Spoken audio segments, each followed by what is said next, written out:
जय हिंद मित्रों, आशा करता हूँ आप लोग स्वस्थ होंगे।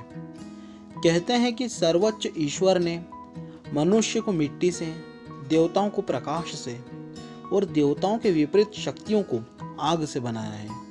यह भी माना जाता है कि कोई भी आत्मा विकास क्रम में आगे बढ़कर ही पितृ, देवी या देवता बनती है। यह भी माना जाता है कि प्राचीन काल में सभी देवता सशरीर धरती पर ही रहते थे और उन्हीं का तब शासन भी था। देवताओं और असुरों में युद्ध होता रहता था। यह जानने के बाद हम जानते हैं मृत्यु के देवता यमराज की मृत्यु का रहस्य। कहा जाता है प्राचीन काल में कालंजर में शिव भक्त राजा श्वेत राज करते थे। वृद्ध होने पर राजा श्वेत पुत्र को राज्य सौंपकर गोदावरी नदी के तट पर एक गुफा में शिवलिंग स्थापित कर शिव की आराधना में लग गए। अब वे राजा श्वेत से महामुनि श्वेत बन गए थे। एक निर्जन गुफा में मुनि ने शिव भक्ति का प्रकाश फैलाया था। श्वेत मुनि को ना रोग था ना शोक, इसलिए उनकी आयु पूरी हो चुकी है इसका आभास भी उन्हें नहीं हुआ। उनका सारा ध्यान शिव में लगा हुआ था। वे अभय होकर रुद्राध्याय का पाठ कर रहे थे और उनका रोम रोम शिव के स्तवन से प्रतिध्वनित हो रहा था। आयु समाप्त होने के बाद यमदूतों ने मुनि के प्राण लेने के लिए जब गुफा में प्रवेश किया तो गुफा द्वार पर ही उनके अंग शिथिल हो गए। वे गुफा के द्वार पर ही खड़े होकर श्वेत मुनि की प्रतीक्षा करने लगे। कहते हैं कि जब यमदूत बलपूर्वक श्वेत मुनि को वहां से ले जाने लगे तो वहां श्वेत मुनि की रक्षा के लिए शिव के गण प्रकट हो गए। भैरव ने यमदूत मृत्यु देव पर डंडे से प्रहार कर उन्हें मार दिया। इधर जब मृत्यु का समय निकलने लगा तो चित्रगुप्त ने यमराज से पूछा, श्वेत अब तक यहाँ क्यों नहीं आया? तुम्हारे दूत भी अभी तक यहाँ नहीं लौटे हैं।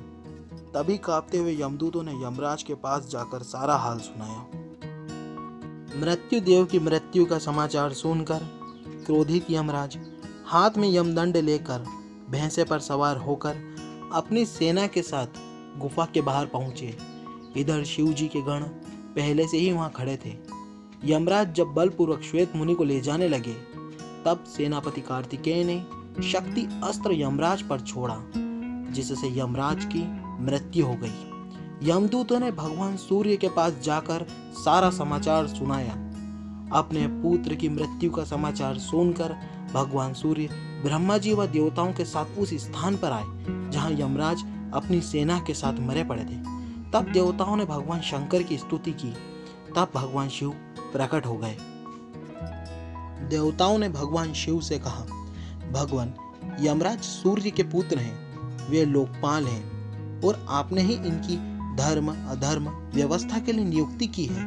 इनका वध सही नहीं है। इनके बिना सृष्टि का कार्य असंभव हो जाएगा। अतः सेना सहित इन्हें जीवन दान दीजिए। भगवान शंकर ने कहा, मैं भी व्यवस्था के पक्ष में हूँ।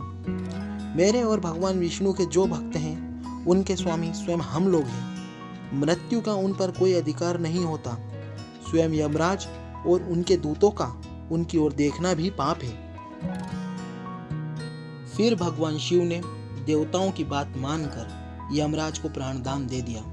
शिवजी की आज्ञा से नंदीश्वर ने गोदमी नदी का जल लाकर यमराज और उनके दूतों पर छिड़का, जिससे सब जीवित हो उठे।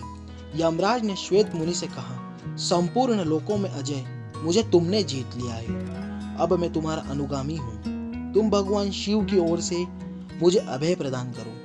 श्वेत मुनि ने यमराज से कहा, भक्त तो विनम्रता की मूर्ति होते हैं।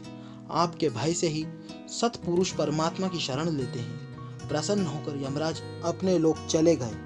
शिव जी ने श्वेत मुनि की पीठ पर अपना वरद हस्त रखते हुए कहा, आपकी लिंगोपासना धन्य है। श्वेत विश्वास की विजय तो होती है। श्वेत मुनि शिवलोक चले गए। यह स्थान गौतमी नदी के तट पर मृत्युंजय तीर्थ कहलाता है। मृत्यु को कोई जीत नहीं सकता। स्वयं ब्रह्मा भी चतुर्युगी के अंत में मृत्यु के द्वारा परब्रह्मा में लीन हो जाते हैं, लेकिन भगवान शिव ने अनेक बार मृत्यु को पराजित किया है। इसलिए वे मृत्युंजय और काल के भी काल महाकाल कहलाते हैं। आशा करता हूँ मित्रों आपको यह वीडियो अच्छी लगी होगी। हमें सपोर्ट करिए, वीडियो को लाइक करिए, शेयर करिए और चैनल को सब्सक्राइब करिए। धन्यवाद। जय हिंद, जय भारत।